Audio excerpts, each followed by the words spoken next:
Terima kasih pemirsa, Anda kembali menyaksikan Kominfo Newsroom.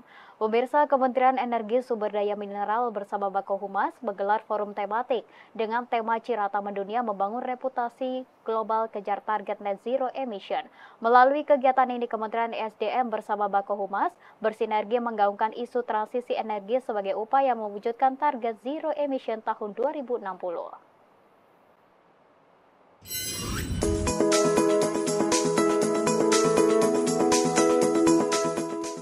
Kementerian Energi Sumber Daya Mineral bersinergi dengan Badan Koordinasi Kehumasan gelar forum tematik Cirata Mendunia Membangun Reputasi Global Kejar Target Net Zero Emission.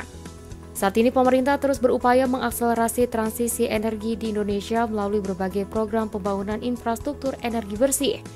Dalam 10 tahun terakhir masa kepemimpinan Presiden Joko Widodo, sektor energi telah berhasil menurunkan emisi sebesar 127,67 juta ton CO2. Salah satu wujud komitmen pemerintah dalam mengadopsi energi bersih ialah melalui pengembangan pembangkit listrik tenaga surya di kawasan Danau Waduk Cirata. Pembangkit listrik tenaga surya terapung Cirata menjadi etalase percepatan transisi energi dalam mendukung pencapaian menuju net zero emission pada tahun 2060. Sebagai PLTS terbesar di Asia Tenggara dan nomor 3 di dunia, PLTS ini mampu mengurangi emisi karbon sebesar 214.000 ton per tahun. PLTS Terapung Cirata menjadi cerminan pergeseran menuju sumber energi bersih dan berkelanjutan dalam upaya mengatasi perubahan iklim dan masalah lingkungan. Oleh karenanya, untuk menuju net zero emission, masa transisi ini harus dilaksanakan program-program transisi secara optimal dengan melakukan pengurangan terhadap energi fosil yaitu batu bara secara bertahap mulai dari tahun 2035 sampai dengan 2060 kita tidak lagi menggunakan PLTU yang menggunakan energi batu bara. Oleh karenanya mulai saat ini di masa transisi kita sudah mensosialisasikan energi-energi baru apa yang bisa menggantikan energi fosil, mulai dari energi air, energi angin dan lain-lain yang sedang dikembangkan oleh Direktorat Energi Baru dan Terbarukan. Melalui forum Bako Humas ini, Direktur Tata Kelola dan Kemitraan Komunikasi Publik Ditjen IKP Kementerian Kominfo Hasim Gautama mengatakan, peran strategis Humas pemerintah untuk menjadi katalisator pembangunan serta membumikan narasi besar program net zero emission agar mudah dipahami oleh masyarakat. Ya, peran Bako Humas sangat penting dalam mendiseminasikan kepada masyarakat bahwa pentingnya net zero emission atau emisi karbon dioksida menuju nol bagi Indonesia untuk pengendalian iklim global. Dan ini tentunya partisipasi masyarakat sangat penting karena masyarakatlah yang menggunakan energi sehingga pengguna ini bisa mengubah atau mengkonversi yang biasanya menggunakan selain listrik. Nah, dengan upaya untuk menuju semua elektrisasi itu mengubah dari non listrik menjadi penggunaan listrik, ini masyarakat sangat diharapkan partisipasinya. Dan peran Bako Humas adalah mengamplifikasi pola-pola konsumsi masyarakat untuk bisa ikut partisipasi dalam program net zero emission. Pemirsa, dalam mengejar target net zero emission 2060, Kementerian Energi Sumber Daya Mineral terus memaksimalkan program akselerasi transisi energi di Indonesia menjadi energi baru terbarukan.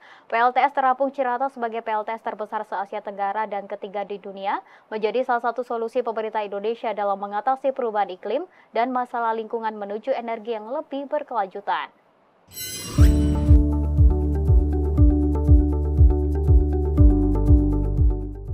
Pemerintah terus berupaya mengakselerasi transisi energi di Indonesia dengan mengurangi ketergantungan pada energi fosil dan memanfaatkan energi terbarukan.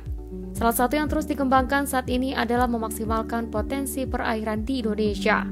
Direktur Konservasi Energi Ditjen EBTKE Kementerian SDM Hendra Suwahyudi mengungkapkan, Indonesia memiliki potensi energi air yang sangat besar dengan total potensi mencapai 89,37 gigawatt. Yang tersebar di 293 lokasi. Adapun potensi energi dengan memanfaatkan bendungan ditaksir mencapai 14.700 MW di 257 lokasi. Wujud nyata komitmen pemerintah dalam program transisi ke energi bersih adalah pembangunan pembangkit listrik tenaga surya terapung Cirata. Tercatat sebagai PLTS terbesar se-Asia Tenggara dan terbesar ketiga di dunia, PLTS ini dibangun di atas Waduk Cirata seluas 200 hektar yang berlokasi di 3 kabupaten, yakni Purwakarta, Cianjur, dan Bandung Barat. PLTS terapung Cirata menjadi salah satu langkah konkret dalam mengatasi perubahan iklim dan masalah lingkungan menuju energi berkelanjutan dan mampu menghasilkan listrik yang bersih dan terjangkau dengan tarif listriknya hanya mencapai 5,81 sen Amerika Serikat atau setara dengan Rp17,8 per kWh. Ya memang PLTS ini kan kalau kita lihat dari tahun ke tahun semakin kompetitif ya, karena teknologi dan sudah masuk ke skala ekonomis ya. Kalau kita dulu di awal punya regulasi feed-in tarif di PLTS ini regisnya masih 25 sen US dollar per kWh. Saat ini nyatanya Cirata yang begitu besar kapasitasnya mampu 5,8 sen US dollar per kWh. Bahkan saat ini Nusantara Power juga mengembangkan kembali PLTS terapung di Karangkates 100 MW, ini harganya juga 4,97 US sen per kWh. Artinya semakin tahun memang dengan adanya penguatan teknologi mencapai economies of scale ya, ujungnya cost-nya akan semakin rendah. Selain itu, Kementerian SDM juga mengungkap bahwa Indonesia masih memiliki potensi pembangkit listrik tenaga panas bumi sekitar 23,4 gigawatt dengan kapasitas terpasang sebesar 2,3 gigawatt, sehingga Indonesia berada pada posisi kedua di dunia setelah Amerika Serikat dalam memanfaatkan panas bumi sebagai tenaga listrik.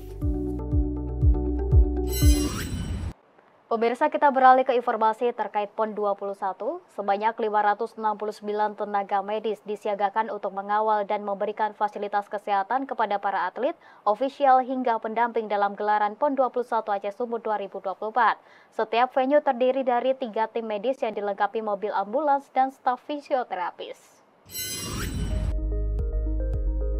Sebanyak 569 tenaga medis Aceh disiagakan untuk mengawal dan memberikan fasilitas kesehatan kepada para atlet, ofisial hingga pendamping dalam gelaran PON 21 Aceh Sumut.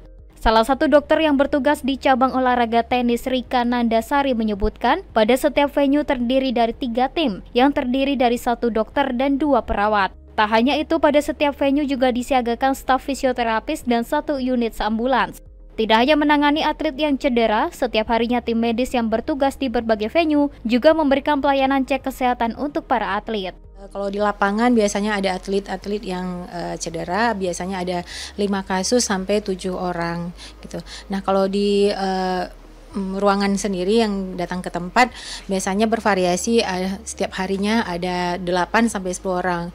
Itu terdiri dari atlet maupun pendampingnya. Ada juga wasit gitu. Dan tidak semuanya sakit, ada juga yang hanya mengecek kesehatan seperti mau tensi dulu sebelum main gitu. Biasanya seperti itu. Fasilitas yang disiapkan oleh tim medis di Aceh itu sebenarnya apa aja sih, Dok? Ada terdiri dari obat-obatan dan juga perlengkapan lainnya. Alhamdulillah semuanya tercukupi dan terhandle semuanya sesuai dengan kebutuhan yang dibutuhkan oleh atlet dan para pendampingnya. Pemirsa, pertandingan cabang olahraga loncat indah di PON 21 menghadirkan juri internasional, termasuk yang pernah bertugas di Olimpiade Paris. Technical Delegate Loncat Indah Pranarta Arumbodo menyebut, kehadiran juri asing bertujuan untuk berbagi pengetahuan dan pengalaman dengan juri lokal. Pertandingan cabang olahraga akuatik disiplin loncat indah pada Pekan Olahraga Nasional 21 Aceh Sumut mendapat sorotan khusus dengan menghadirkan juri internasional yang juga pernah terlibat di Olimpiade Paris. Technical Delegate Loncat Indah Pranarta Arumbodo mengatakan, loncat indah pada PON kali ini diberi dukungan oleh juri Olimpiade Paris 2024. Mereka diantaranya yakni Jeff Stabil dari Amerika Serikat, Bhumika Mayurvias dari India, dan Agnes Wong dari Malaysia. Salah satu keterlibatan juri internasional ini adalah untuk mentransfer pengetahuan dan pengalaman mereka kepada juri lokal, serta untuk meningkatkan kualitas sumber daya manusia di Indonesia. Pranata berharap bahwa kehadiran juri-juri internasional ini dapat memberikan wawasan berharga melalui pengalaman mereka di tingkat internasional. Dan kemudian kita ada technical official kita alhamdulillah kami berhadang 4 juri dari luar, 2 diantaranya adalah juri dari Olimpik. Ya, karena saya kemarin juga Olimpik, itu adalah rekan-rekan saya, jadi saya minta untuk membantu, alhamdulillah mereka mau bantu. Dan kemudian 2 diantaranya adalah juri Asian Games. Pemirsa, kami akan segera kembali dengan informasi lainnya, tetaplah di Kominfo Newsroom.